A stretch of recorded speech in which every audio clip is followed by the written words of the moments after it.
கடந்த வாரங்களிலே நாம தேவன் வாசம் பண்ணுகிற ஒரு இடத்தை நம்ம ஆயத்தம் பண்ண வேண்டும் என்று சொல்லி ஏற்கனவே நம்ம கேட்டிருக்கிற செய்தியில நேரம் இல்லாததுனால அது பாதனை விட்டாச்சு. அதனுடைய தொடர்ச்சியாக இந்த நாளிலே நம்ம பார்க்கலாம். தேவன் வாசம் பண்ணுகிற ஒரு ஸ்தலத்தை என்கின்ற ஆயத்தப்படுத்த சொல்லி மோசே இடத்துல கர்த்தர் சொன்னது. தேவன் வாசம் பண்ணக்கூடிய ஒரு இடத்தை நாம் என்ன பண்ண வேண்டுங்க? உருவாக்க வேண்டும். ஓகே, அந்த தலைப்பில தொடர்ச்சியாக இன்றைக்கு ஒரு 3 காரியங்களை நாம் பார்க்கலாம். முதலாவது காரியமாக நாம் எடுத்துக்கொள்ளலாம். ஏசாயா 57வது அதிகாரம் 15வது வசனத்தை நாம் வாசிப்போம். நித்தியவாசியும் பரிசுத்தர் என்கிற நாமம் உள்ளவருமாகிய மகத்துவமும் உன்னதமானவர் சொல்கிறார். உன்னதத்திலும் பரிசுத்த ஸ்தலத்திலும் பணிந்தவர்களின் ஆவியை உயிர்ப்பிக்கிறதற்கும் ஒருங்கினவர்களின் இருதயத்தை உயிர்ப்பிக்கிறதற்கும் ஒரு கொண்டு பணிந்த ஆவியுள்ளவர்களிடத்திலும் வாசம் பண்ணுகிறேன். ஆமென். முதலாவதாக ஆண்டவர் எங்கே வாசம் பண்ணுகிறான்னு சொன்னாக்கா, உன்னதத்திலும் பரிசுத்த ஸ்தலத்திலும் அவர் வாசம் பண்ணுகிறார். அல்லேலூயா. வாசம் பண்ணுகிறார், அவருடைய அர்த்தம் என்னன்னு சொன்னாக்கா, அவர் அங்க வாழ்கிறார், அவர் வாழ்ந்து கொண்டு இருக்கிறார். எங்க வாழ்ந்துட்டு இருக்கிறாரு? உங்க சொந்த ஊர் எதுங்க? நீங்க எங்க வாழுறீங்க சொன்ன கேட்டாக்கா நம்ம என்ன சொல்லுவோம்? நம்ம எங்க பிறந்து எங்க வளர்ந்து எங்க வாழ்ந்து கொண்டு இருக்கிறோமோ, அல்லது எங்கேயாவது பிறந்து இருக்கலாம், எங்கேயாவது வாழ்ந்துருக்கலாம். இப்போது நம்ம லைவில் எங்க வாழ்ந்து கொண்டு இருக்கிறத என்ன பண்ணுவோம்? எங்க பூர்வீகம் அந்த ஊருங்க, இப்ப நான் இந்த ஊர்ல நான் வாழ்ந்து கொண்டு இருக்கிறேன் சொல்றேன் பார்த்தீங்களா? அந்த மாதிரி கடவுள் எங்க வாழ்ந்து கொண்டு இருக்கிறாரு? எங்க வாசம் பண்ணி கொண்டு இருக்கிறாரு? உன்னதத்திலும் பரிசுத்த ஸ்தலத்திலும் வாசம் கொண்டு இருக்கிறார். அல்லேலூயா, ஸ்தோத்திரம். நல்லா கவனிங்க, அவர் வாசம் பண்ணக்கூடிய இடம் எங்குங்க? உன்னதம், பரிசுத்த ஸ்தலம். உன்னதத்திலும் பரிசுத்த ஸ்தலத்திலும் நமக்கு கொடுக்கப்பட்டிருக்கிற இந்த வார்த்தை அவ்வளவுதான் நமக்கு. ஆனா அது எப்படி இருக்குமோ ஏதா இருக்குமோன்றத ஒரு நாளைக்கு ஆண்டவர் அங்க நம்ம அழைத்து கொண்டு போகிற ஒரு நாள் இருக்கிறது. அப்போது அதை நம்ம என்ன பண்ண முடியும்? பார்க்க முடியும். அல்லேலூயா, ஸ்தோத்திரம். ஆனா இது சாத்தானுக்கு தெரியும். ஏன்னா அவன் அங்க இருந்தான், கூடவே இருந்தான். அங்க நல்லா கவனிங்க, எல்லாம் நல்லா கவனிங்களேன், அங்க பேசாதீங்க. சின்ன பிள்ளைங்க சிறுவர்கள் மொழி இல்லையா? நீ டிஸ்டர்ப் பண்ண கொஞ்சம் கவனிங்கப்பா, உங்களுக்கு இந்த சத்தியம் மிக அவசியம். நல்லா கவனிங்க, அங்க இங்க பேசாதீங்க. அந்த பரிசுத்த ஸ்தலத்துல ஒரு துணி கூட என்ன பண்ணக்கூடாதுங்க. நம்ம ஒரு தண்ணீர் ஒரு சொம்பு தண்ணி இருக்குன்னு வச்சுக்கலாம், நம்ம தண்ணி குடிக்க போது முன்பாக என்ன பண்ணுவோம்? பார்ப்போம். தண்ணில தெளிவா இருக்கும், ஒரு சின்ன ஒரு தூசி இருக்கும், குடிப்போமா? குடிக்க மாட்டோம். அந்த தூசிய ஊத்திட்டு குடிப்போம். சில பேர் ஐயோ இந்த தண்ணியே வேலை சொல்லிட்டு என்ன பண்ணுவோம்? ஊத்திட்டு புது தண்ணியை குடிச்சு குடிப்போம். அந்த மாதிரிதாங்க பரலோகத்துல பரிசுத்த ஸ்தலத்துல ஒரு துளி கூட அங்க அசுத்தமோ எந்த விதமான தவறும் என்ன பண்ணக்கூடாதுங்க, இருக்கக்கூடாது. ஏன்னா அவர் பரிசுத்த ஸ்தலத்துல என்ன பண்றாராம்? வாசம் பண்ணி கொண்டு இருக்கிறார். அல்லேலூயா, அல்லேலூயா. அவர் வாசம் பண்ணி கொண்டு இருக்கிற இடத்தை நம்ம நன்கு அறிந்திருக்க வேண்டும். அது மிக அவசியம். அதை முதலாவது புரிஞ்சு கொள்ளுங்க.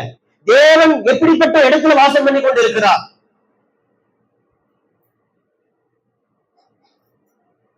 நம்ம தமிழ்நாட்டு இடத்துக்கு போனோம்னு சொன்னாக்கா, இப்போ முதலமைச்சராக இருக்கிறார். அவர் வாழ்ந்து கொண்டு இருக்கிற வீடு நல்ல பணக்காரராக நல்ல வசதி உள்ளவராக இருக்கிறாரு. இப்போ முதலமைச்சராகவும் இருக்கிறாரு. இந்த முதலமைச்சராக இருந்தாலும் சரி, அல்லது கடந்த முதலமைச்சராக யாராக இருந்தாலும் சரி, முதலமைச்சர்கள் அவங்க போதுமான ஒரு வசதி வாய்ப்போடு தான் இருப்பாங்க. அவங்க இங்க வந்து தங்கணும்னு சொன்னாக்கா அவங்க எப்படிப்பட்ட ஒரு இடத்துல நம்ம என்ன பண்ணுவோம்? ஆயத்தம் பண்ணுவோம், தேடி கண்டுபிடிப்போம். நல்ல குவாலிட்டி, எங்க ஏசி போட்டது, ஒரு இயற்கையா பாக்குறதுக்கு நல்ல ஒரு இடத்த என்ன பண்ணுவோங்க ஆயத்தம் பண்ணி அவங்க இருக்க தங்கறதுக்கு என்ன பண்ணுவோம்? அந்த இடத்த கொடுப்போம். ஏன்? அவங்க யாரு? பெரிய ஆளு. அல்லேலூயா, அல்லேலூயா. அல்லது பிரதம மந்திரியோ யாராக இருந்தாலும் சரி, அவங்கள யாருங்க? முக்கியமானவங்க, உயர்ந்தவங்க. அவங்க இங்க தங்குன்னு சொன்னாங்க. அவங்க தங்கி இருக்கிற இடம் இப்ப எப்படி இருக்குங்க? அதுக்கேற்ற ஒரு பெரிய நிலையில தான் அவங்க தங்கி இருப்பாங்க. இங்க வந்தாக்கா அதுக்குரிய வசதி வாய்ப்பு எங்க இருக்குன்னு சொல்லி தேடி அவங்க என்ன பண்ணுவாங்க, அந்த இடத்துல தங்க வச்சு அவங்கள அனுப்புவாங்க. சரின்னு சொன்னாக்கா என்ன எந்த இடத்துல தங்க வச்சுட்டேன்னு சொல்லி என்ன பண்ணுவாங்க, அது விரும்பாம என்ன பண்ணுவாருங்க, போயிடுவாங்க. வேற காரணங்கள் சொல்லி என்ன பண்றாங்க, எனக்கு இங்க பிடிக்கல, நாங்க இருக்க மாட்டோம் சொல்லிட்டு என்ன பண்ணுவாங்க, போயிடுவாங்க. அவ பாருங்க, நல்லா கவனிங்க. எதுக்காக உதாரணம் சொல்றேன்னா, தேவன் தங்க இருக்கிற இடம் அது எந்த இடங்க? எந்த இடம்? தேவன் வாசம் பண்ணி கொண்டு இருக்கிற இடம் எந்த இடம்? அப்படியே கும்பல கோயில பாருங்க பாத்தியா, சைனா மொழி பேசிட்டு போன மாதிரி அந்த மாதிரி இருக்குது. எங்க வாசம் பண்றாரு? தெளிவா சொல்லுங்க, சத்தமா. அப்படி சொல்லணும். உன்னதத்திலும் பரிசுத்த ஸ்தலத்தை வாசம் பண்ணி கொண்டு இருக்கிறார். அல்லேலூயா, அல்லேலூயா. இந்த பூமியில கூட வாசம் பண்ண சொல்லி அவர் விரும்புகிறார். பூமியில வாசம் பண்ணி கொண்டு விரும்பும் போது அப்பதான் மோசே கிட்ட சொல்றாரு, என்னன்னு, நான் வாசம் பண்ண ஒரு ஸ்தலத்தை ஆயத்தம் பண்ணுங்க, ஒரு தேவாலயத்தை கட்டுங்க. அந்த தேவாலயத்துல என்ன பண்ணுங்க, கேருபீன்கள் இருக்கிறதான அந்த இடத்துல என்ன பண்ணுங்க, இப்படி உடன்படிக்கை பெட்டி ஒண்ணு செஞ்சு அதை நிறுத்துங்க. நான் அங்க என்ன பண்ண போவேன், நான் வாசம் பண்ண சொல்லிட்டு, இப்ப அங்க வாசம் பண்றவரு இப்ப எங்க வாசம் பண்ண போறாராம்? பூமியில வாசம் பண்ணு. எதுக்காக பூமியில வாசம் பண்ண போகிறாரு? எதுக்காக பூமியில வாசம் பண்ண போறாரு? நான் வாசம் பண்ண ஒரு ஸ்தலத்தை ஆயத்தப்பட்டு எதுக்காக சொன்னாரு? உங்களதான் கேட்கிறேன், எதுக்காக சொன்னாரு? நம்மை ஆளும்படி, நம் கூடவே இருந்து. இப்போ அவர் உன்னதத்துல பரிசுத்த ஸ்தலத்துல வாசம் பண்ணி கொண்டு இருக்கிறாரு. நான் அங்க இருந்தா உங்களை நடத்துன்னு சொல்லி சொல்லாம, இல்ல நான் உங்களை கெட்ட என்ன பண்ணும், உங்க கூடவே இருந்து என்ன பண்ணும், நான் உங்களை ஆளுகை செய்யணும். உங்களை ஆளுகை செய்யணும் மீனிங் இப்ப இருக்கிற அரசாங்கத்தை பிரகாரம் ஆளுகை செய்யணும் அப்படி அல்ல. ஆளுகை செய்யணும் மீனிங் என்னன்னு சொன்னாக்கா, இப்ப பெற்றோர்கள் பிள்ளைகளை ஆளுகை செய்கிறார்கள். எப்படி பண்றாங்க? பெற்றோர்கள் பிள்ளைகளை ஆளுகை பண்றாங்க. எப்படி ஆளுகை பண்றாங்க? பெற்றோரா இருக்கிற உங்களுக்கு தெரிஞ்சா எப்படி ஆளுகை பண்றீங்க? வாடா வாடா வரணும், உட்கார அப்படியா? சுதந்திரமா, அன்பா, அக்கறையா, பாசமா, பண்பா, அப்படிங்க கர்த்தருடைய ஆளுகை. நீங்க நினைக்கிற பிரகாரம் அரசாங்கத்தினுடைய ஆளுகை போல அல்ல. தேவன் ஆளுகிற ஆளுகை வேற. அல்லேலூயா. அவர் நமக்கு அப்பாவா அம்மாவா இருந்து எப்படி நடந்து கொள்கிற அப்படிப்பட்ட ஆளுகை. Praise Lord. கரங்களை கர்த்தர் நினைச்சிருக்கிறோமா? ஸ்தோத்திரம். சங்கீதம் 80 சங்கீதம் 1ஆம் வசனம் வாசிக்கலாம்.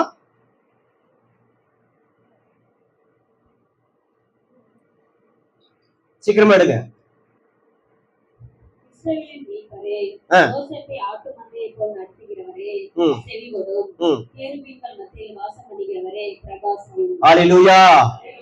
எங்க வாசம் பண்றாங்க? இஸ்ரவேலின் மேய்ப்பரே, யோசேப்பை ஆட்டு மந்தையை போல நடத்துகிறவரே, செவிகொடும், கேருபீன்கள் மத்தியில் வாசம் பண்ணுகிறவரே, பிரகாசியும். அல்லேலூயா. இந்த சங்கீதக்காரர் என்ன சொல்லி இருக்கணும்? உன்னதத்துல பரிசுத்த ஸ்தலத்தை வாசம் பண்ணுகிறவரே என்று சொல்லி என்ன பண்ணி இருக்கணுங்க, அது வேண்டி இருக்கணும். ஆனா இப்போ உன்னதத்துல பரிசுத்த ஸ்தலத்தை வாசம் பண்ணி கொண்டு இருக்கிறவர் எங்க வந்துட்டாருங்க? நம் கூடவே இருந்து ஆளுகை பண்றதுக்காக, நம்மை ஆசீர்வதிக்கும்படியாக இப்போ இந்த உடன்படிக்கை பெட்டியில அவர் கேருபீன்கள் வைக்கப்பட்டிருக்க அந்த இடத்துல அவர் என்ன பண்ணாருங்க, வாசம் பண்ணி நம்ம அருகில் இருக்கிறாரு. ஆகினால இப்ப நீங்க உன்னதத்துல பரிசுத்தலத்துல வாசம் பண்ணல, எங்களுக்காக எங்க மேல அன்பு வைத்தது நிமித்தமாக இந்த தேவாலயத்தில் இறங்கி இங்கே கேருபீன்கள் மத்தியில வாசம் பண்ணி கொண்டிருக்கிறவரே, எப்படி எங்களை நடத்தினா ஒரு ஆட்டு மந்தையை போல மேய்க்கிறவரே, இஸ்ரவேல் மேய்ப்பரே, யோசேப்பு ஆட்டு மந்தையை போல நடத்துகிறவரே, கொஞ்சம் செவி கொடுங்க. என்ன பண்ணுங்க, கேருபீன்கள் மத்தியில என்ன பண்றீங்க, நீங்க வாசம் பண்ணி கொண்டிருக்கிறீங்களே. அல்லேலூயா. ஸ்தோத்திரம். Praise the Lord. அப்போ என்ன கவனிங்க, இந்த ஆத்தர் இந்த சங்கீதக்காரர் கூட நல்லா கவனிங்க, தேவாலயத்துக்கு கூட தேவாலயத்தில் இருந்தோ அல்லது எங்கேயோ இந்த சங்கீத பாடலை எழுதியிருக்கலாம். அவர் சொல்றாரு பாருங்க, கேருபீன்கள் மத்தியில என்ன பண்றீங்க, வாசம் பண்ணுகிறவரே. அல்லேலூயா, அல்லேலூயா. அப்போ அவர் வாசம் பண்ற இடம் அங்க உன்னதத்துல பரிசுத்த ஸ்தலத்திலும். ஆனா இப்ப அதை விட்டு இறங்கி எங்க வந்திருக்கிறீங்க? எங்களை ஆசீர்வதிக்க, எங்க மேல அன்பு வைத்திருக்கிற நிமித்தமாக, நீர் எங்களுக்கு தகப்பனும் தாயுமாக இருக்கிறபடினால, எங்கள் தேவனாக இருக்கிறபடினால நீங்க எங்க இருக்கிறீங்கப்பா? கேருபீன் மத்தியில வாசம் பண்ணி கொண்டு இருக்கிறீங்க. எங்களுக்கு செவி கொடுங்க, எங்களை நடத்துங்கன்னு சொல்லி இங்க கேட்கிறாங்க. ஹல்லேலூயா, ஹல்லேலூயா. இப்போ சொல்லுங்க, 1வது தலைமுறை இதோட நான் முடிக்கிறேன், சீக்கிரம் முடிக்கிறேன், பிரயாசப்படுறேன். இப்போ கர்த்தர் எங்க வாசம் பண்ணுகிறாருங்க? உன்னதத்திலும் பரிசுத்த ஸ்தலத்திலும், அப்புறம் கேருபீன் மத்தியில வாசம் பண்ணுகிறார். கர்த்தருக்கு கரகத்தை தட்டி கர்த்தர் நன்றி சேர்த்து உயர்த்தலாமா? Praise the Lord. ஹல்லேலூயா, ஹல்லேலூயா, ஸ்தோத்திரம். சரி, ஒன்று அவர் வாசம் பண்ணுகிற இடத்த நம்ம பார்த்தோம். உன்னதத்திலும் பரிசுத்த ஸ்தலத்திலும் கேருபீன் மத்தியில அவர் என்ன பண்ணுகிறாருங்க? வாசம் பண்ணுகிறார். இரண்டாவதாக எடுத்து வாசிக்கலாம். யாத்திரா புஸ்தகம் 25:8 கூட அதே வசனத்தில் வாசிக்கலாம்.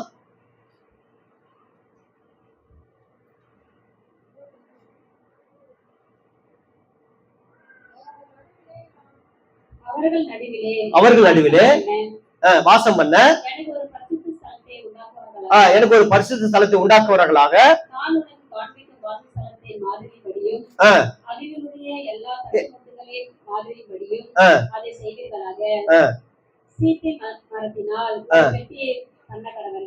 சரி, ஓகே.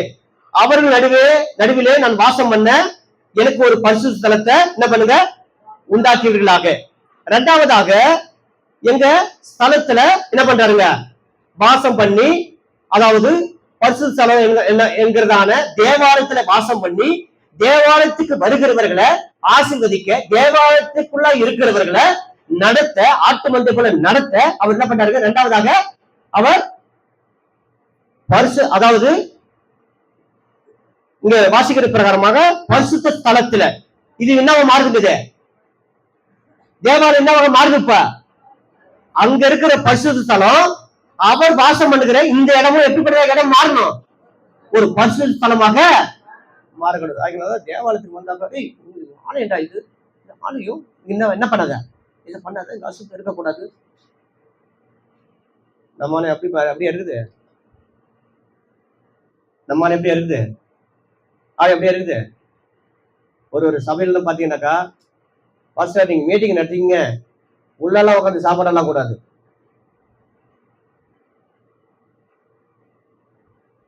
உள்ள உட்காந்து சரி, பொதுவான மீட்டிங்கு, ஒரு பாஸ்டர்ஸ் மீட்டிங்கு நடத்துறோம், அப்பயாவது இல்லை, என்ன மீட்டிங் இருந்தாலும் என்ன பண்ண விட உள்ள உட்காந்து. அல்லேலூயா.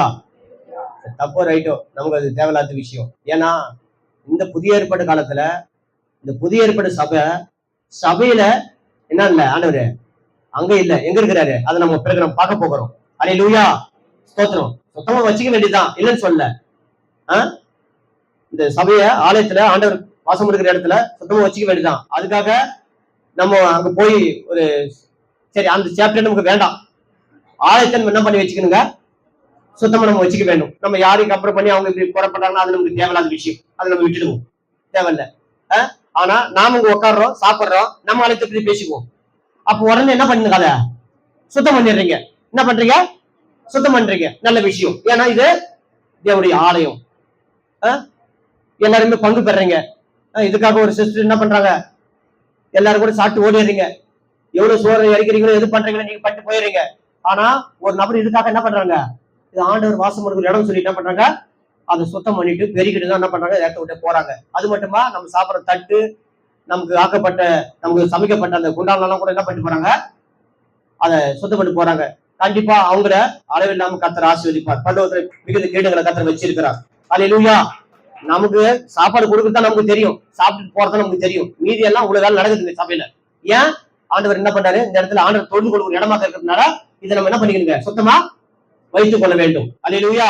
சரி, ஓகே, நம்ம விஷயத்துக்கு நம்ம போயிடலாம். ரெண்டாவது காரியத்துல பாத்தீங்க சொன்னாக்கா, ஜனங்கள் நடுவிலும் சபையிலும் அவர் என்ன பண்ண போகிறாரா? வாசம் பண்ண போகிறார். அல்லேலூயா. முதலாவதாக நம்ம பார்த்தோம், உன்னதத்திலும் பரிசுத்த ஸ்தலத்திலும் கேருபீன் மத்தியில் வாசம் பண்ணுகிற தேவன். இரண்டாவதாக ஜனங்கள் நடுவிலும் சபையிலும் அவர் என்ன பண்ண போறாருங்க? வாசம் பண்ண விரும்புகிறார். அல்லேலூயா, ஸ்தோத்திரம். அதுக்கு தான் இன்னைக்கு பார்த்துட்டு வரோம். அதுக்காக வசனங்கள் எடுத்துக்கொள்ளலாம். 1 கொரிந்தியர் 3ஆம் அதிகாரம் 16 வசனத்தை சரி அதெல்லாம் கூட விட்டுடுங்க.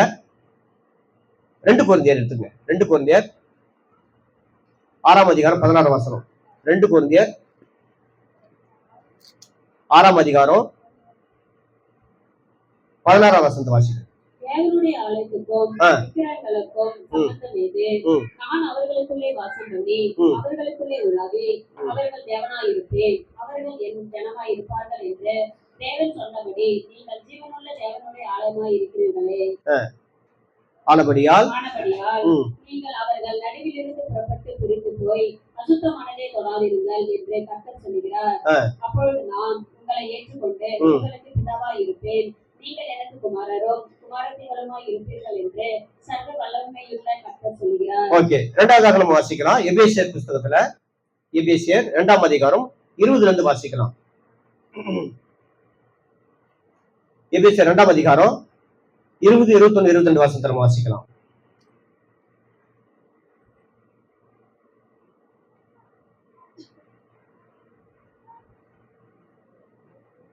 பக்கம் 265 பக்கம் 265 வாசிங்க. அவர் மேல் மாளிகை முழுவதும் இசைவாய் இணைக்கப்பட்டு கர்த்தருக்குள் பரிசுத்த ஆலயமாக எழுப்புகிறது.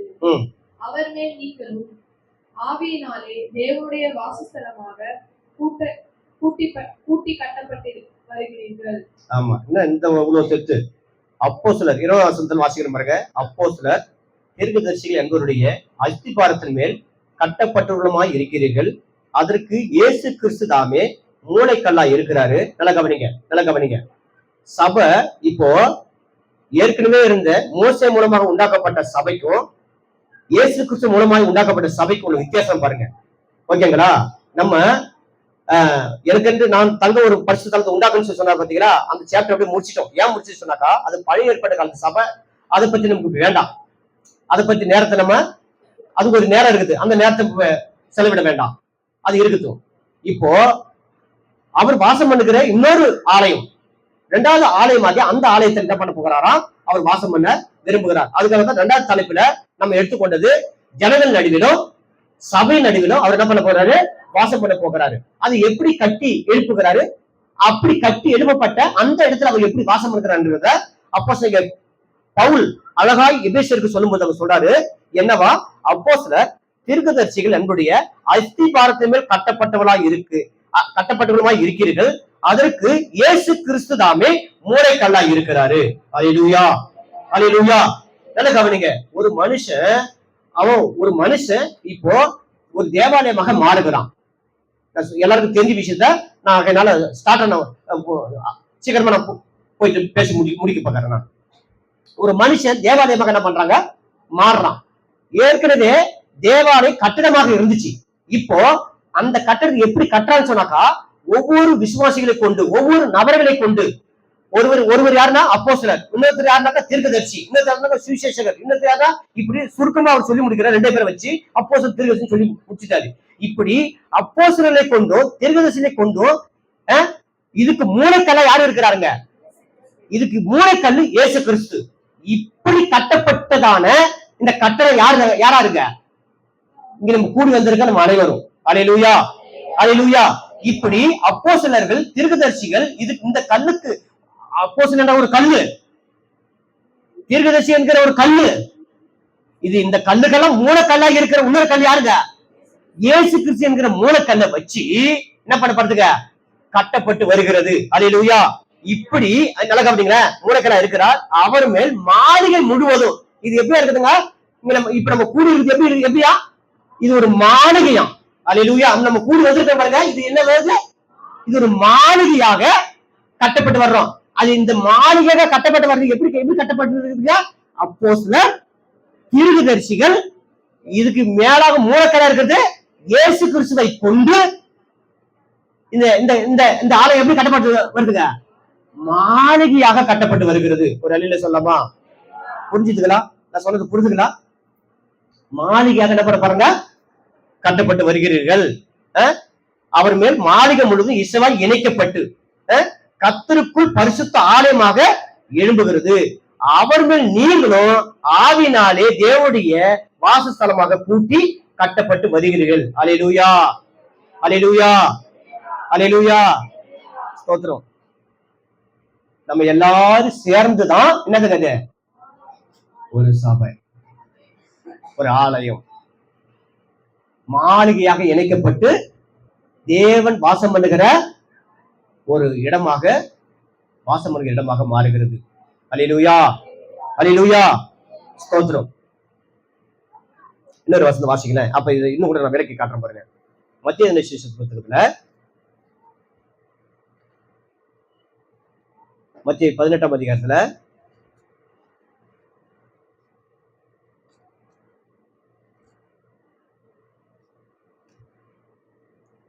20 வசனத்தை வாசிக்கலாம்.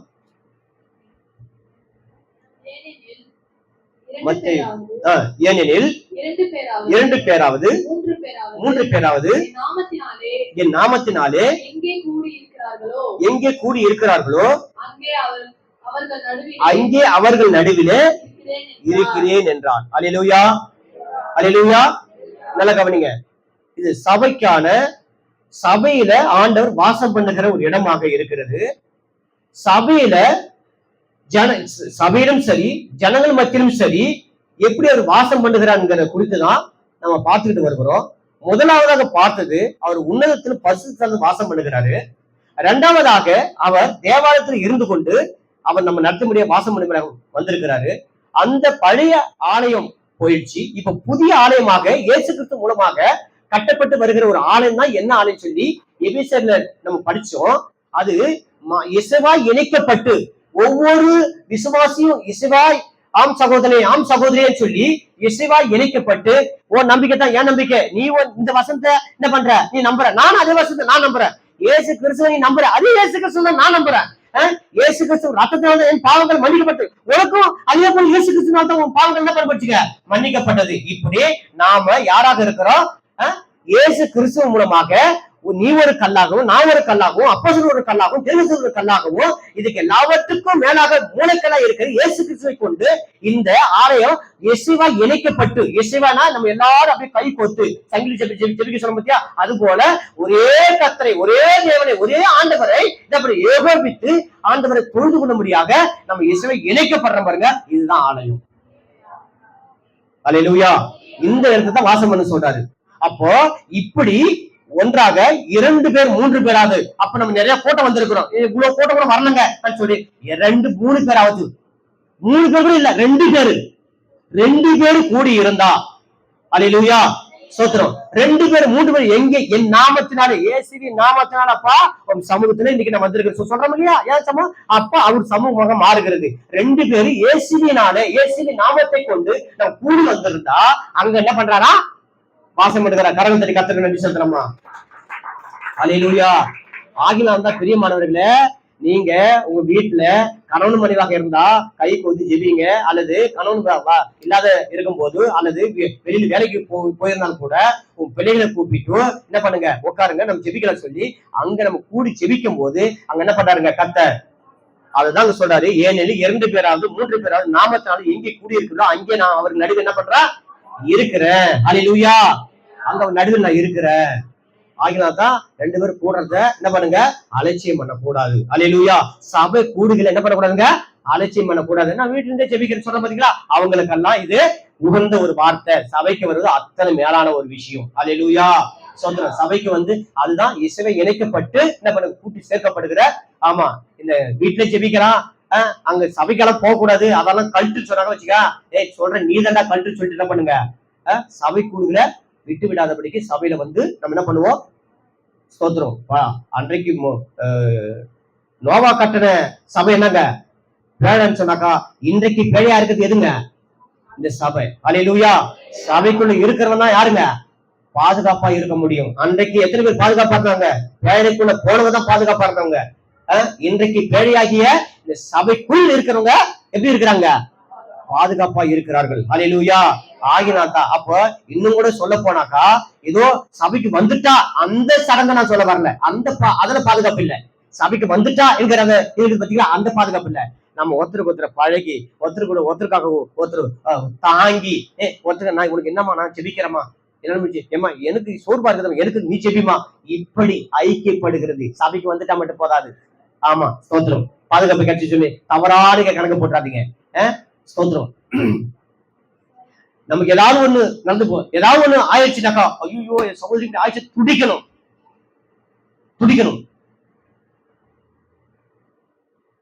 இதுதான் கூடி வருகிறது. அல்லேலூயா அல்லேலூயா ஸ்தோத்திரம்.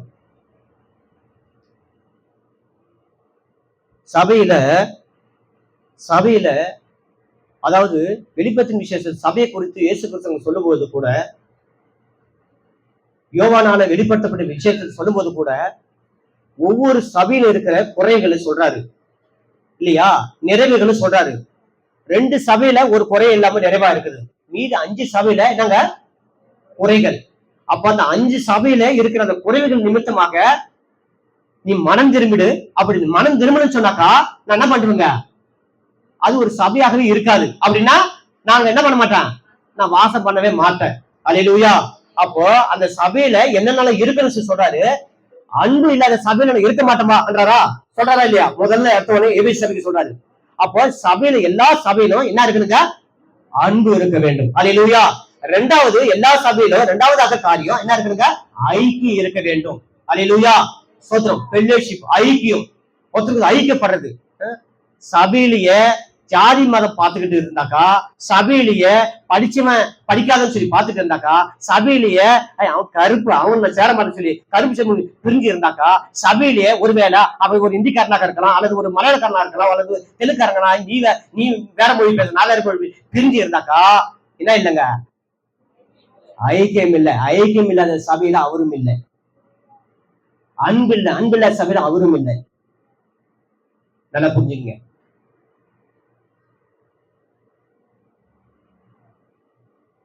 சபையில அன்பும் ஐக்கியமும் கட்டாயம் இருக்க வேண்டும். அந்த சபையில கர்த்தர் என்ன பண்றாருங்க, வாசம் பண்ணுகிறார். எத்தனை பேர் ஆமென் சொல்றீங்க?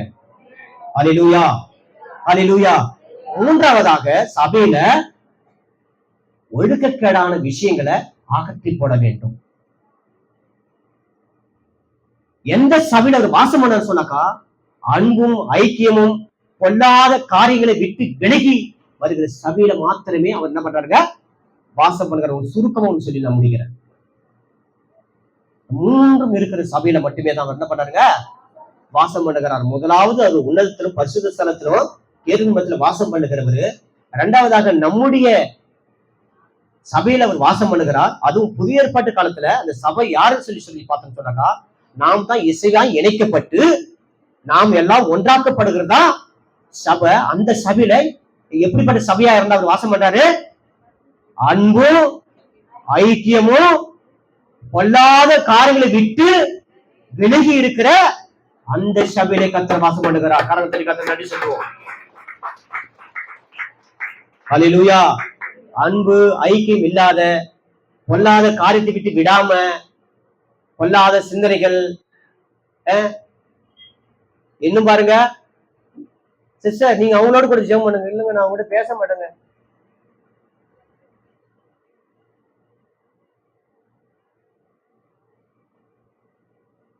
வாசம் பண்ண மாட்டாரு.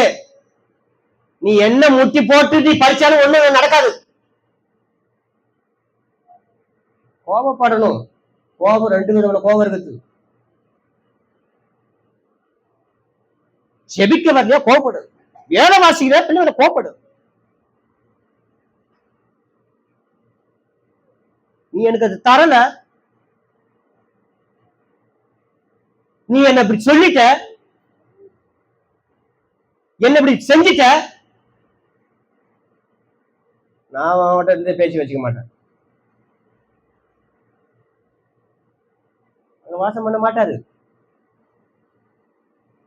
நீ என்ன ஒண்ணு நினைச்சிட்டு போங்க, எனக்கு டோன்ட் கேர், சத்தியத்தை சத்தியமா சொல்லிட்டு போறேன். வாசம் பண்ண மாட்டாரு. எங்கே நீ மன்னிச்சு ஏற்றுக்கொள்கிறையோ பாருங்க. இந்த கோவப்படுறவங்களுக்கும் விட்டு கொடுக்க போறவங்களுக்கும் சகிப்புத்தன்மை இல்லாதவங்களுக்கும் ஆண்டவர் சொல்ற பாருங்க, ஒருத்தர் 1 மைல் தூரம் ஒண்ணு பரவதை பத்தின என்ன சொல்றாங்க,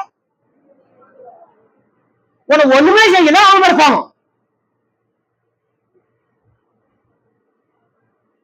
வாசம் பண்ணுவாரா? வாசம் பண்ணுவாரா? ஒரு கணத்துல அடிச்சாக்கா என்ன பண்ண சொல்றாருங்க? உன்னை அடிக்கிறதா, ஆனா அவன் மேல கோபம். வாசம் பண்ணுவாரா?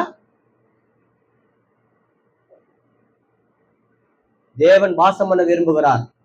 வாசம் பண்ண இடம் கொடுங்க, அன்பினா நிரம்புங்க, ஐக்கியப்படுங்க, கொல்லாத காரியங்களை இயேசுவின் நாமத்தால் தூர அடங்கி எறிங்க. கொல்லாத காரியங்களுக்கும் திருச்சபைக்கும் என்ன என்ன ஐக்கியம், என்ன சம்மந்தம்? சொல்லுங்க பாப்பா, என்ன சம்மந்தம் இருக்குது?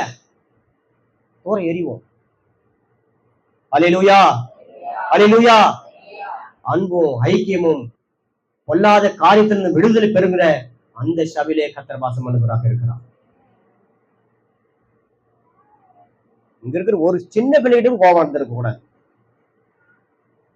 அல்லது உங்க வீட்டுல இருக்கிற சொந்த பந்தங்களை கூட என்ன பண்ணக்கூடாதுங்க, கோபம் விரோதம் இருக்கக்கூடாது. கோப விரோதமா இருந்துட்டு சொல்லிட்டாக்கா கர்த்தர் உங்க நடுவில் இல்லை. அல்லேலூயா, ஸ்தோத்திரம். மூன்றாவது காரியத்திலும் போலாம். முதலாவது, உன்னதத்திலும் பரிசுத்தத்திலும் வாசம் பண்ணுகிறார். இரண்டாவது, ஜனங்களிடத்திலும் சபையிலும் வாசம் பண்ணுகிறார். மூன்றாவதாக, ஒவ்வொருடைய தனிப்பட்ட விசுவாசியுடைய உள்ளத்துல வாசம் பண்ண விரும்புகிறார். அல்லேலூயா. மூன்றாவதாக நம்ம பார்க்கலாம், வெளிப்படுத்தின விசேஷம் 3ஆம் அதிகாரம் 20 வசனம் வாசிக்கலாம். இதோ வாசற்படியிலே நின்று தட்டுகிறேன். ஒருவன் என் சத்தத்தை கேட்டு கதவை திறந்தால் அவனிடத்தில் நான் பிரவேசித்து அவனோட போஜனம் பண்ணுவேன், அவனும் என்னோட போஜனம் பண்ணுவான். ஆமென். இதோ வாசற்படியிலே நின்று தட்டுகிறேன், ஒருவன் என் சத்தத்தை கேட்டு கதவை திறந்தால் அவனிடத்தில் நான் பிரவேசித்து அவனோட போஜனம் பண்ணுவேன், அவனும் என்னோட கூட போஜனம் பண்ணுவேன். முதலாவது அழைப்பை கொடுக்கிறான். அப்பா, நான் உங்கள்கிட்ட தங்கணும்பா, என் சத்தத்தை கேளுப்பா. என் சத்தத்தை கேட்டேன்னு சொன்னாக்கா நான் என்ன பண்ணுவேன்? நான் உங்ககிட்ட வந்து என்ன பண்ணுவேன்? வாசம் பண்ணுவோம்பா. முதலாவது கூப்பிடுறாரு. தூங்குறவங்க ஒரு ரயிலே சொல்லுங்க.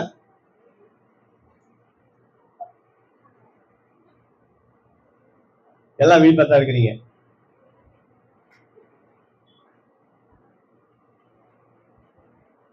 உங்க நினைவெல்லாம் எங்க வேற எங்க இருக்கு சொல்லுங்க. பரவாயில்லையா, நான் தான் முட்டாள் மாரி இருக்கிற போல இருக்கு. நீங்க நல்லா யோசிக்கிறீங்க. சரி, கவனிங்க, நல்லா கவனிங்க. இப்ப தேவன் அந்த இடத்துல வாசம் பண்ண என்ன பண்ணாருங்க? அவர் உள்ள பிரவேசிக்க வர விரும்புறாரு. நாம அவருடைய சத்தத்தை கேட்டு ஆண்டவரை வாங்கன்னு சொல்லி உள்ள வாங்கன்னு சொல்லி நம்ம கதவு திறக்கும் போது, உள்ளத்தை திறந்து கொடுக்கும் போது அவர் உள்ள வருகிறார். அந்த உள்ள வந்த பிறகு அந்த இடம் எப்படி இருக்குன்னு சொல்லி நீங்க இப்ப பார்க்க போறீங்க. அவர் உள்ள வருகிற அந்த இடம் எப்படிப்பட்ட இடமாக இருக்குன்னு சொல்லி நீங்க பார்க்க போறீங்க. எடுத்து வாசிங்க. லூக்கா சுவிசேஷம் 11ஆம் அதிகாரம் 24வது வசனத்தை வாசிக்கலாம். அசுத்தாவி ஒரு மனுஷனை விட்டு புறப்படும் போது வறண்ட இடங்களில் அலைந்து இளைப்பாறுதல் தேடியும் கண்டடையாமல் நான் விட்டு வந்த என் வீட்டுக்கு திரும்பி போவேன் என்று சொல்லி அது வரும்போது, பொறுமையா வாசிக்குமா? சொல்லுங்க. வரும்போது அது பெருக்கி ஜோடிக்கப்பட்டிருக்க கண்டு திரும்பி பொல்லாத வேறு 7 ஆவிகளை கூட்டிக் கொண்டு வந்து உட்புகுந்து அங்கே குடியிருக்கும். அப்பொழுது அந்த மனுஷனுடைய முன்னிலை மேலும் அவன் பின்னிலைமை அதிக கேடுள்ளதா இருக்கும் என்றார். அல்லேலூயா, அல்லேலூயா. நல்லா கவனிங்க. அசுத்தாவி ஒரு மனுஷனை விட்டு புறப்படும் போது வறண்ட இடங்களில் அலைந்து இளைப்பாறுதல் தேடியும் கண்டடையாமல் நான் விட்டு வந்த என் வீட்டுக்கு திரும்பி போவேன் என்று சொல்லி அதில் வரும்போது அது எப்படி இருக்குதா? அது பெருக்கி ஜோடிக்கப்பட்டிருக்கிறத கண்டு ஐயோ என்ன அழகா இருக்குது பாத்தீங்களா? ஆண்டவர் தங்க விரும்புகிற அந்த இடத்தை எப்படி மாத்திட்டாருங்க? ஜோடிக்கப்பட்டிருச்சு. ஏற்கனவே பொய், களவு, திருட்டு, விபச்சாரம், இச்சை, ஏமாற்றுதல், கொலை இப்படிப்பட்ட அசுத்து நிறைந்த அந்த இடம் இப்ப எப்படி இருக்குதா? அன்பு, விசுவாசம், பொறுமை, நெடிய சாந்தம், தயவு, நற்குணம் என்கிற அழகினால எப்படி பண்ணுங்க ஜோடிக்கப்பட்டிருக்கிறது. அப்போ ஓடன பிசாசு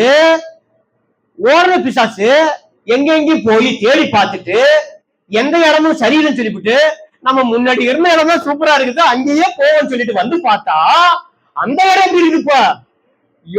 எவ்வளவு அழகா ஜோடிக்கப்பட்டு இருக்குது. இப்ப நாம பூந்துட முடியாது. நாம இதை உள்ள போகணும்னு சொன்னாக்கா நமக்கு ஒரு கெத்து வேணும், நமக்கு ஒரு படம் வேணும். வாங்க சொல்லி போய் என்ன பண்றது? 7 பிசாசுகளை கூட்டிக்கிட்டு வந்து என்ன பண்ற? உள்ள நுழைய பாக்குது. அல்லேலூயா. 7 பிசாசு உள்ள நுழைய பார்க்க வரும்போது எத்தனை பேர் வீக்கா இருக்கிறாங்களோ உள்ள பூந்துடுறோம். வீக்குன்னா என்ன தெரியுமா? வீக்கன் என்ன தெரியுமா? யாரெல்லாம் எதெல்லாம் அசுத்தமானதுக்கெல்லாம் இடம் கொடுக்கிறார்களோ அவ உள்ள வந்துருவான். இச்சைக்கு இடம் கொடுக்குறியா உள்ள வந்துருவான். அது ஜோடிக்கப்பட்டத இப்ப என்ன பண்ணுவான்?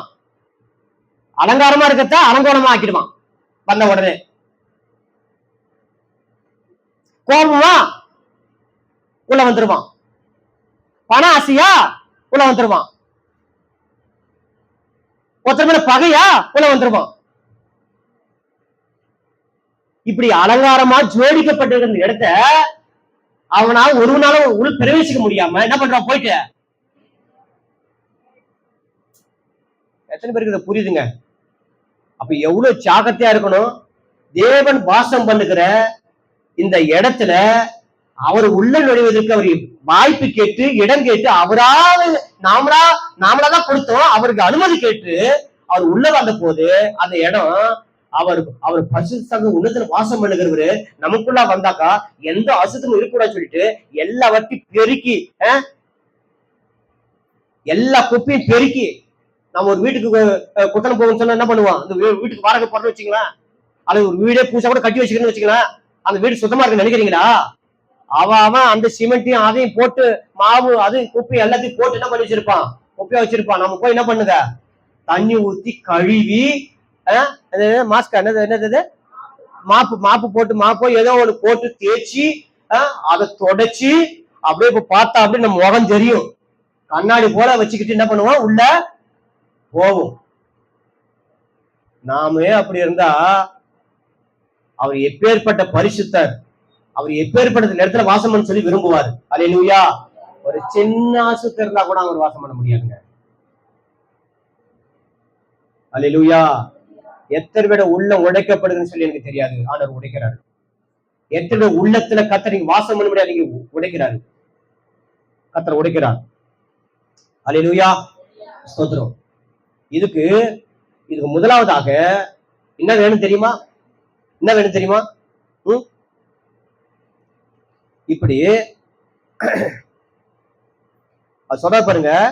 அவ திரும்பி போய் என்னிலும் பொல்லாத வேறு 7 ஆவிகளை கூட்டிக் கொண்டு வந்து உட்புகுந்து அங்கே குடியிருக்கும். அப்போது அந்த மனுஷனுடைய முன்னிலைமையிலும் ஏற்கனவே அந்த மனுஷன் ஒரு பிசாசு கொண்டவனாக இருந்து இப்போ அவருடைய நிலைமை முன்னிலைமையிலும் அதிக கேடுகளாக இருக்கும் என்றார். அவர் இவர்களை சொல்லுகையில் ஜனக்கூட்டத்திலிருந்த ஒரு ஸ்திரீ அவரை நோக்கி, உம்மை சுமந்த கர்ப்பமோ நீ பாலுண்ட முளைகளும் பாக்கியமுள்ளவர்கள் என்று சத்தமிட்டு சொன்னா. எப்பேற்பட்ட ஒரு சத்தியத்தை சொல்றீங்களே சொல்லிட்டு இயேசுவை வாழ்த்தரா அந்த மகள், அந்த ஸ்திரீ, அந்த பெண்ணானவள்.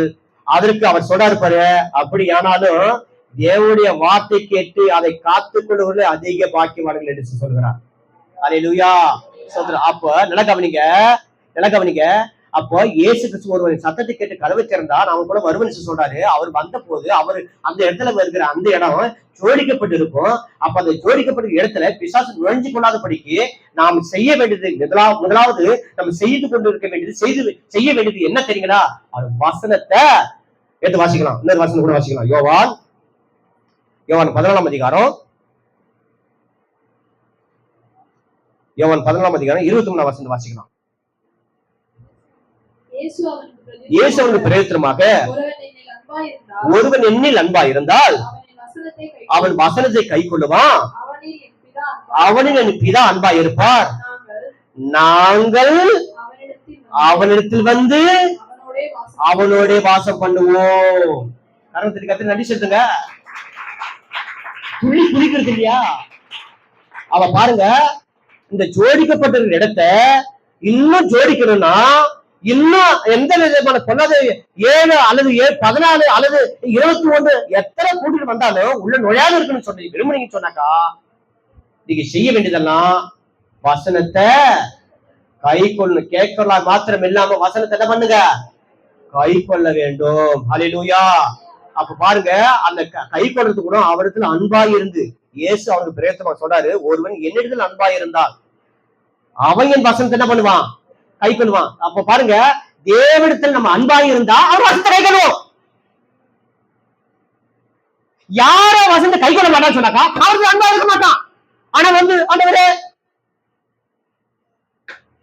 அன்பு கூறுவே இன்னும் அதிகமாய் ஆராதிப்பே, பொய் சொல்லுகிறேன் அன்பு கூறுவே இன்னும் அதிகமாய் ஆராதிப்பேன் என்று பொய் சொல்லுகிறேன். பார்ப்பாரலாம்.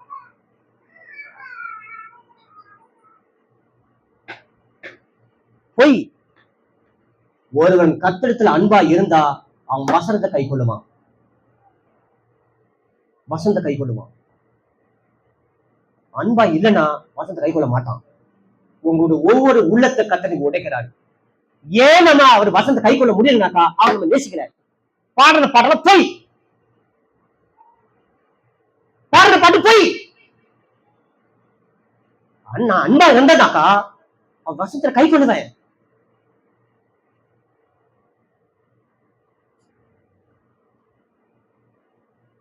அல்லேலூயா. நான் எத்தனையோ முறை எவ்வளவு தூரம் திருச்சிக்கு போகும்போது வயசாங்களை பார்த்துட்டு நீங்க உட்கார சொல்லி எழுந்து நின்று இருக்கிறத நான் எத்தனையோ முறை நான் பார்த்துருக்கிறேன். அப்பா எனக்கு சீட்டு கழிச்சு சொல்லிட்டு ஆகாசமா வந்து உட்காந்துட்டு இருக்க மாட்டேன்.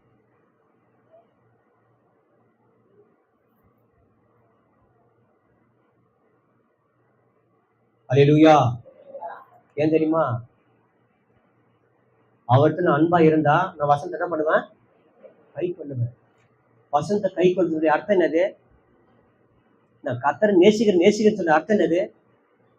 மனைவி நேசிக்கணும், பிள்ளைகளை நேசிக்கணும், குடும்பத்தை நேசிக்கணும், சபையை நேசிக்கணும், ஊழியத்தை நேசிக்கணும், விசுவாசிகளை நேசிக்கணும். ஒருத்தர் பாஸ்டர் இந்த கஷ்டம் சொல்லிட்டாக்கா அதை நினைச்சு அதுக்காக அழுது கண்ணீர் ஜெபிக்கணும். இதெல்லாம் நம்ம செய்யலன்னா ஆண்டவரை நம்ம நேசிக்க சொல்றது பொய். உன் சகோதரனை நீ நேசிக்காவிட்டா நீ என்னிடத்துல அன்பு கூறுன்னு சொல்றது பொய். அதான் சொல்றாரு, நீ ஒருவன் என்னிடத்தில் அன்பா இருந்தால் அவன் வசனத்தை கை கொள்ளுவான், அவனும் என் பிதா அன்பா இருப்பாரு. நாங்கள் அவனிடத்தில் வந்து, நாங்கள் என்னதுங்க, பிதா குமாரன் பரிசுத்தாவியானவர். இங்க பன்மையில சொல்றாரு பாருங்க, நாங்கள் வந்து பிதா குமாரன் பரிசுத்தாவியானவர் நாங்கள் வந்து அவனுடைய வாசம் பண்ணுவோம். அல்லேலூயா. ஸ்தோத்திரம். இந்த பாக்கியம் இது சாதாரணமா வாசிக்கிறேங்க. இந்த பாக்கியம் எல்லாம் இதை விட இந்த உலகத்துல பெரிய பாக்கியம் சொல்லவே முடியாதுங்க. தேவன் நமக்குள்ள, பிதாவாகிய தேவன், குமாரனாகிய தேவன், பரிசுத்தாவிய தேவன் நமக்குள்ளாய் வருகிறார் என்றா நம்ம ஒன்னே ஒண்ணு செஞ்சோம், அவரை நம்ம நேசித்தோம், அவருடைய வார்த்தையில கை கொண்டோம், அவ்வளவுதான். அவர் நமக்குள்ள வந்து வாசம் பண்றாரு. ஸ்தோத்திரம். நம்ம செய்ய வேண்டியதெல்லாம் ஒன்னே ஒன்று தான். நீ சகிக்கலையா, சகிக்க பழகிக்கோங்க. தேவையில்லாத கோபம் வருதா, ஆண்டவரே இதுல இருந்து என்னை விடுதலை கொடுங்க சொல்லி ஆண்டவரை கேளுங்க. ஏனென்றா இயேசு என்ற பேரை என்னதுங்க, அவர் தமது ஜனங்களின் பாவங்களை நீக்கி ரட்சிக்கிறார். அல்லேலூயா. அப்போ இது வரைக்கும் செஞ்ச பாவத்தெல்லாம் என்ன பண்ணாருங்க, மன்னிச்சு இனி பாவமே செய்யாதபடிக்கு அதுதான் ரட்சிக்கிறார். அப்ப நம்ம திரும்ப செய்யணுமே, அப்ப அது என்னது, அவருடைய துணை இல்ல உங்களுக்கு, அவர் கிருபை இல்ல, இரக்கத்தை மட்டுமே இருக்கிறீங்க, கிருபை இல்ல. இறக்கம் என்பது என்னதுங்க, கடந்த கால பாவத்தை இது வரைக்கும் செஞ்சுட்டு ஆண்டவரை மன்னிங்க கேக்குறீங்கன்னா அது இறக்கம். கிருபை என்பது என்னது, உன்னை கீழே விட வைக்காது கிருபை. நீ தப்பு பண்ணிட மாட்ட, ஏன்னா கிருபை.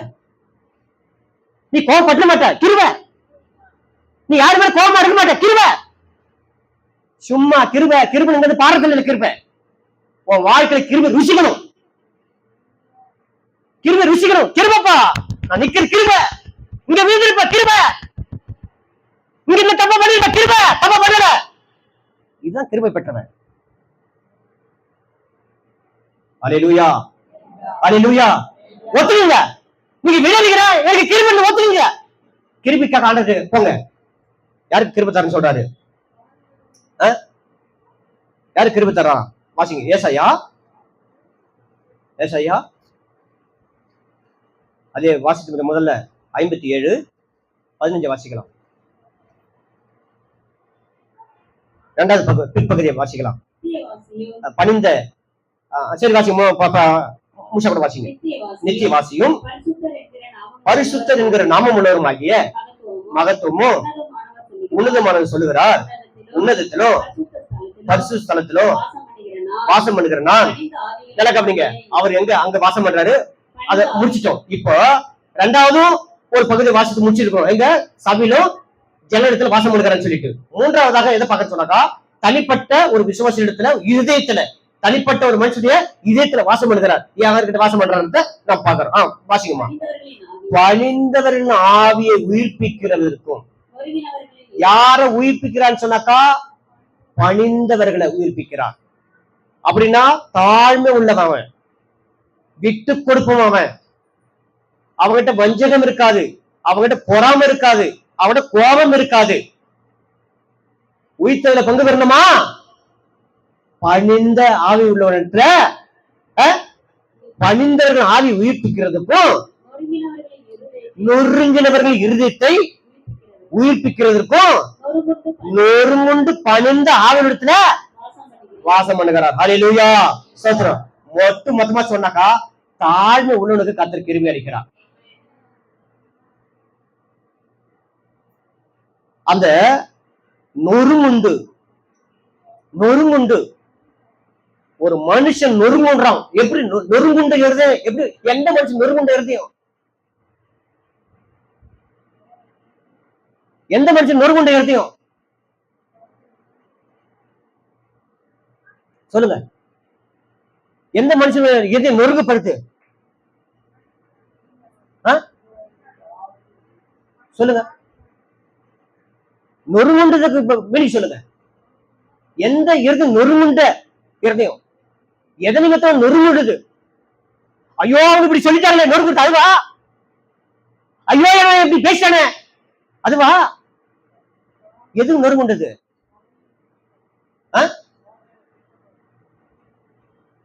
இன்னைக்கு பிக்கப்படுற பத்தியா? ஆண்டவரே நீங்க நொறுக்கப்பட்டது போல, நீங்க பிக்கப்பட்டது போல, உங்க சரீரம் பிக்கப்பட்டது போல அந்த சரீரத்தை எனக்கு கொடுக்குன்னு சொல்லிட்டு நானும் பிக்கப்படுற பத்தியா? அந்த நொறுங்குண்டது. அல்லேலூயா. பாவத்துக்கு இருதயம் நொறுங்குண்டு, பாவத்துக்கு மனிதனும் மறிக்கிறது தான் நொறுங்குண்டது. அல்லேலூயா, அல்லேலூயா. ஆண்டவரே அனுதினமும் நொறுக்கப்படுறாங்கப்பா, அவகிட்ட கர்த்தர் வாசம் பண்ணுகிறார். அனுதினமும் சாகுறப்பா, அவங்கள்ட்ட வாசம் பண்ணுகிறார். எத்தனை இறுதி நொறுங்குள்ளது? ஏன் நாயா நொறுக்கப்படணும்? நாயா நொறுக்கப்படணும்?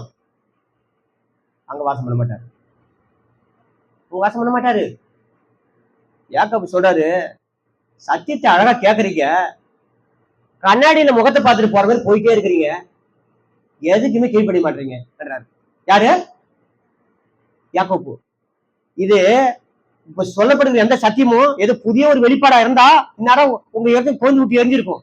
ஏன்னா ஏன் தெரியுமா? இது எல்லாமே கேட்ட சத்தியம் தான், எல்லாமே கேட்ட சத்தியம்.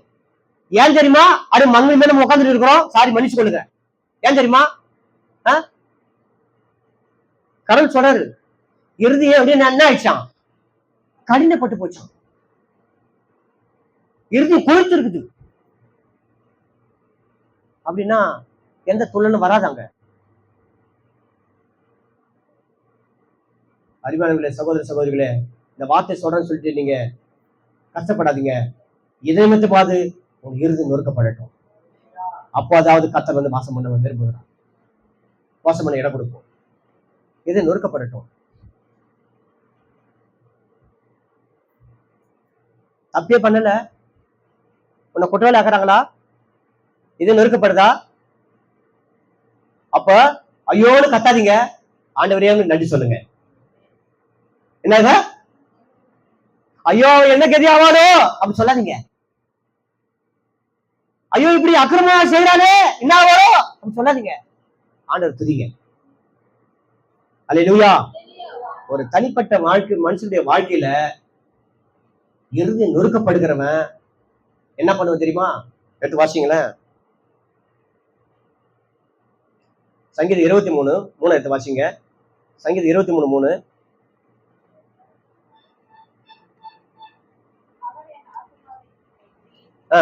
தம்முடைய நாமத்தின் நிமித்தம் 23:3. அவரை ஆத்துமாவை தேற்றி தம்முடைய நாமத்தின் நிமித்தம் இல்ல தப்பா எழுதிட்டுக்கிறேன்.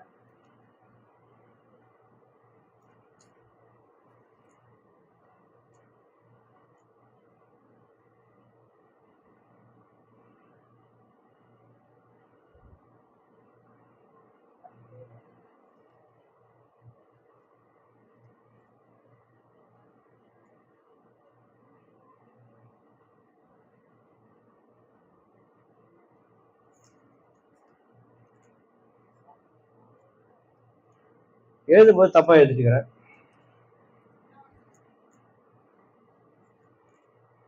நானே எடுத்துறேன்.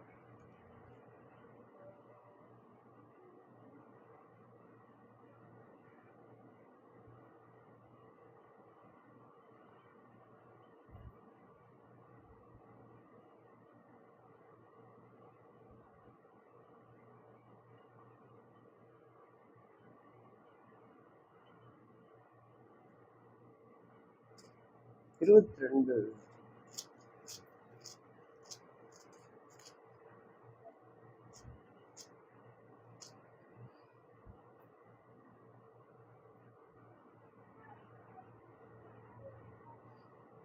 22:3 வாசிங்க. சங்கீதம் 22:3. இஸ்ரவேலின் துதிகளுக்குள் வாசமா இருக்க தேவரீர் பரிசுத்தர். அல்லேலூயா. 22 போறவா 23 போட்டேன். சரி, இஸ்ரவேலின் துதிகளுக்குள் வாசமா இருக்கிற தேவரீர் பரிசுத்தர். அப்போ நல்லா கவனிங்க. ஒரு மனுஷன் கர்த்தரை எந்த நேரத்திலும் என்ன பண்ணுங்க, எவ்வளவு சூழ்நிலைகள் வந்தாலும் புலம்பிடக்கூடாது. என்ன பண்ணுங்க, துதிச்சு கொண்டு இருக்க வேண்டும். என் வாழ்க்கையில நான் கற்றுக்கொண்ட ஒரு மிகப்பெரிய ஒரு பாடங்க, மிகப்பெரிய ஒரு பாடம். என்னுடைய சூழ்நிலைகள், என்னுடைய கஷ்டங்கள், என்னுடைய வேதனைகள், என்னுடைய துக்கங்கள் எல்லாம் மாறுவதற்கு ஒரே ஒரு காரணம். சீக்கிரம் நான் உங்களுக்கு சொல்ல பாருங்க, கர்த்தரை துதிச்சுல பாடுறேன். அழ வேண்டிய நேரம் அது, நான் சிரிச்சு அவருக்குள்ளாக நான் பாடுறேன். அதுக்காக அழ எனக்கு இருக்குன்னு இல்லைன்னு எனக்கு சொல்ல மாட்டேன். அந்த பொய்ச்சி நான் சொல்லக்கூடாது, இருக்கும். ஆனா அவன் நான் துதிச்சு நான் பாடுறேன். என்னை கர்த்தர் மாத்திடுவாரு.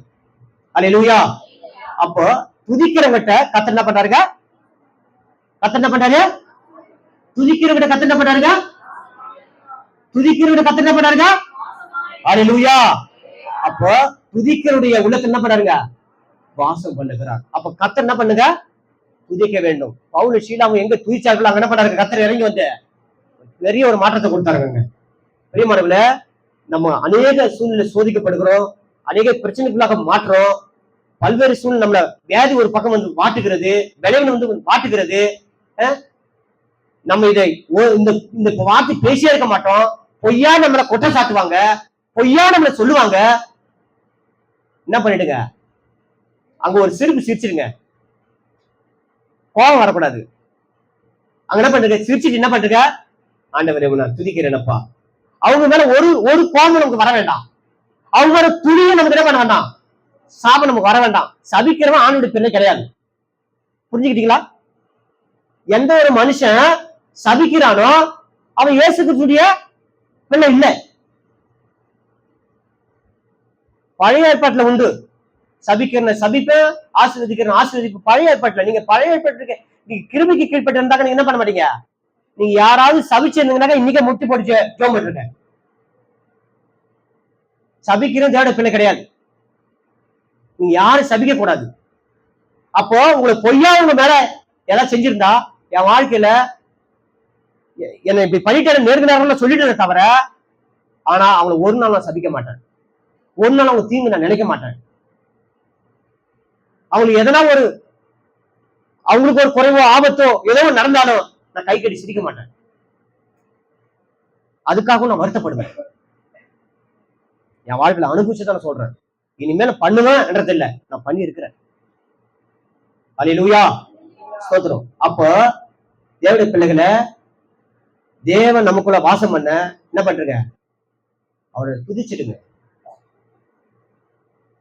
நம்ம நேரம் முடியுது. சங்கீதம் 34:18 வாசிக்கலாமா?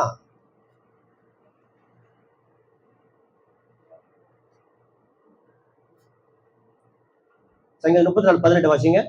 நீதிமானுக்கு விரோதமாக இல்லம்மா, நொறுங்குண்ட இருதயம் நொறுங்குண்ட இருதயம் உள்ளவர்களுக்கு உள்ளவர்களுக்கு கர்த்தர் சமீபமா இருந்து நொறுங்குண்ட ஆவியுள்ளவர்களை ரட்சிக்கிறார். நீதிமானுக்கு வரும் துன்பங்கள் அநேகமா இருக்கும், கர்த்தர் அவைகள் எல்லாவற்றில் நின்று அவனை விடுவிப்பார்.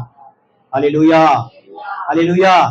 இங்கே சொல்லிட்டாரு பாருங்க, நீதிமானுக்கு என்ன வரும், துன்பம் வரும், அநேகமா இருக்கும். அவர் எல்லாவற்றிலும் என்ன பண்றாருங்க. அப்போ நல்லா கவனிங்க, நீதிமன்ற துன்பம் வந்து என்ன பண்றாருங்க, நம்மள இதயத்தை உடைக்கிறாரு.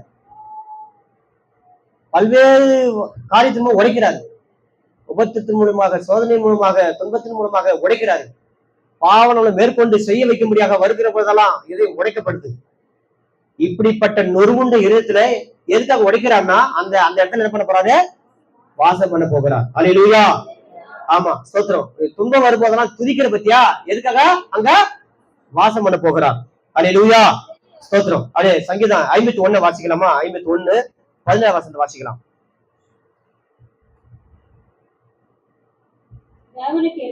தேவனுக்கு இருக்கும் பலிகள் நொறுங்குண்ட ஆவிதான், தேவனே நொறுங்குண்டதுமான இருதயத்தை நீர் புறக்கணீர். என்ன பண்ண மாட்டாரா, அந்த இதயத்தை, நொறுங்குண்ட இதயத்தை என்ன பண்ண மாட்டாராம், தள்ளிடவே மாட்டாரு. நொறுங்குண்ட இதயத்தை என்ன பண்ண மாட்டாருங்க, நொறுங்குண்ட இதயத்தை என்ன பண்ண மாட்டாரு. அல்லேலூயா. பக்கத்துல பார்த்து சொல்லுங்க, எதனால உங்க இருதயம் நொறுக்கப்பட்டிருக்குதா, உங்ககிட்ட வாசம் பண்ண போகிறா. உன்னை விட்டு நான் விலக மாட்டாரு, அவரு வாசம் பண்ண போகிறார். அல்லேலூயா. நம்ம ஜெபிக்கலாமா? ஸ்தோத்திரம். Thank you Jesus.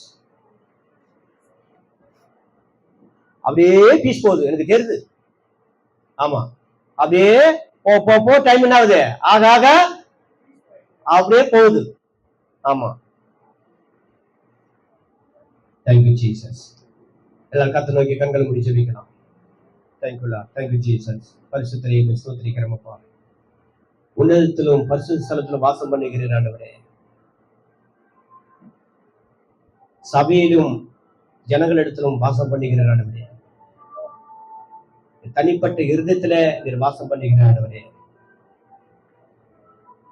எப்படிப்பட்ட இடத்துல எல்லாம் நீ வாசம் பண்ண மாட்டீங்கன்னு சொல்லி எல்லாம் நாங்க பார்த்த மாட்டவரே. எப்படிப்பட்ட இடத்துல தான் நீங்க வாசம் பண்ணுகிறேன்னு சொல்லி எங்களை பார்த்த மாட்டவரே. அதற்காக இன்னைக்கு எங்களை ஒப்பு கொடுக்கிற மாட்டவரே. எங்க வாழ்க்கையில அநேக தவறுகள் இருக்குது ஆண்டவரே. தேவையில்லாம சில பேருக்கு கோபப்பட்டு நம்ம பேசாம இருக்க ஆண்டவரே.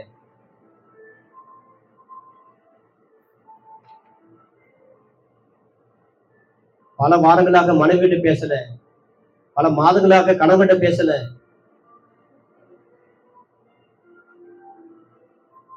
மன்னிங்க ஆண்டவரே. ஆண்டவருக்கு கேட்கலாம், மன்னிங்க ஆண்டவரே. நீங்க இந்த இடத்த வாசம் பண்ண மாட்டீங்கப்பா. வாசம் பண்ணணும்னு சொன்னாக்கா மன்னிங்க ஆண்டவரே. எதையும் எல்லாம் இச்சை நான் நிறந்து இருக்குது ஆண்டவரே, அங்க வாசம் பண்ண மாட்டீங்கப்பா. பொல்லாத இடத்துல வாசம் பண்ண மாட்டீங்கப்பா. நீங்க வாசம் பண்ணுகிற இடம் அது பெருக்கி ஜோடிக்கப்பட்டிருக்கிற இடத்துல தான் நீங்க வாசம் பண்ணுவீங்கப்பா. எங்க கிட்ட அனுமதி கேட்டு உள்ள வரீங்க, வரும்போது அதை பெருக்குறீங்க ஆண்டவரே. எல்லா கொப்பையும் தூக்கி வெளியே கொட்டிட்டு தான் வந்து அங்க வாசம் பண்ண விரும்புகிறீங்க ஆண்டவரே. வசனம் தெளிவா எங்களுக்கு நாங்க பார்த்த ஆண்டவரே. அது எப்போதுமே அந்த இடத்த பெருக்கி ஜோடிக்கப்பட்ட இடமாகவே இருக்குன்னு சொன்னாக்கா, நாங்க உங்களிடத்துல அன்பாய் இருந்து உங்க வசனங்களை கை கொள்ள வேண்டும் ஆண்டவரே. உங்களிடத்துல அன்பாய் இருந்து கை கொள்ளும் போது எங்கள் சோதனை காலத்துல, எங்க துன்ப காலத்துல, எங்க வேதனை காலத்திலும், வேதையிலும், சோர்விலும், பலவீனத்திலும் கண்டு சோர்ந்துடாம எப்போதும் துதிக்கும் போது அந்த இடத்துல எப்போதுமே நீங்க வாசம் பண்ணி கொண்டு இருக்கிறீங்க ஆண்டவரே. நாங்கள் நொறுக்கப்படும் போது, எதிரிகள் ஆண்டவரை நொறுக்கப்படும் போது நீங்க அதை எப்போதுமே ஜோடித்து வைக்கப்பட்ட ஒரு இடமாகவே வைத்து அங்க நீங்க வாசம் பண்ணிக்கிறீங்க ஆண்டவரே. பேசுற வார்த்தைக்காக நன்றி ஆண்டவரே. தொடர்ந்து ஆவியானவர் உங்களோடு இடைப்படுங்க, எங்களோடு பேசுங்க, எங்களோடு வாசம் பண்ணுங்க. உன்னதத்துல பரிசுத்தத்துல வாசம் பண்ணுங்க ஆண்டவரே. சபையிலும் ஜனங்கள் மத்தியில வாசம் பண்ணுங்க ஆண்டவரே. எங்க தனிப்பட்ட ஒவ்வொரு இடத்திலும் வாசம் பண்ணுங்க ஆண்டவரே. இப்படி 3 இடங்களிலே வாசம் பண்ணுகிறீர் அப்பா. நீங்க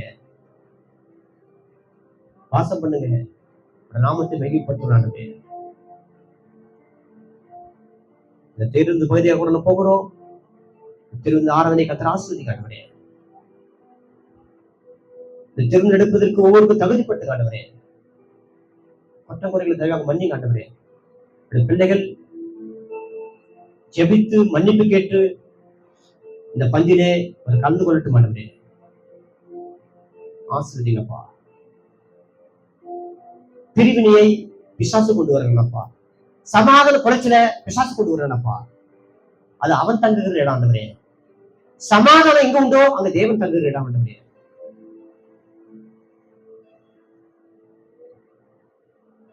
இந்த பிள்ளைகளுடைய வாழ்க்கையில இப்படி பிரிவின் ஆவிகள் இருந்தால் தயவாக மன்னித்து இந்த திருவிழை பங்கு பெறுவதற்கு கர்த்தர்கள் இறக்க பாராட்டு ஜெபிக்க நடந்தே.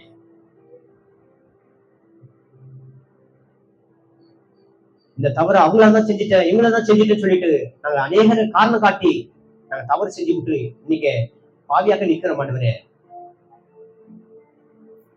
நான் தான் பாவம் செஞ்சு இன்னைக்கு நாங்க ஒத்துக்கிறோம் ஆண்டவரே. இவங்களால தான் இது பண்ண, இவங்களால தான் இது பண்ண இல்ல ஆண்டவரே. நான் பண்ணது தவறு, யாராலையும் நான் பண்ணக்கூடாது, நான் தான் இந்த பாவத்துக்கு முழு காரணம் என்று சொல்லி பிள்ளைகளை மன்னிப்பு கேட்டு இந்த திருவிழா பங்கு பெற்றும் ஆண்டவரே. ஆண்டவரே கர்த்தர் கிருபையா இருங்கப்பா. நீ மன்னிக்கிறதுக்கு தயப்படுத்துவதாக இருக்கிறீங்க ஆண்டவரே. அவ்வளவு இரக்கமுள்ளதாக இருக்கிறீங்க ஆண்டவரே. இந்த பிள்ளைகளை மன்னிப்பு கேட்கிற இந்த மன்னிப்பு செல்லத்தை கர்த்தர் கேட்டு மனையருங்க ஆண்டவரே. மன்னிங்க ஆண்டவரே. இந்த திருவிழா அவர்கள் சுதந்திரமாய் பங்கு பெற்று மோடு கூட ஐக்கியமாக மாறட்டும் ஆண்டவரே. ஆசீர்வதிங்கப்பா. இந்த திருவிழா ஆராதனை பொறுப்பெடுத்துக் கொள்ளுங்க. இயேசு மூலம் ஜெபிக்கிறோம் பிதாவே. ஆமென்.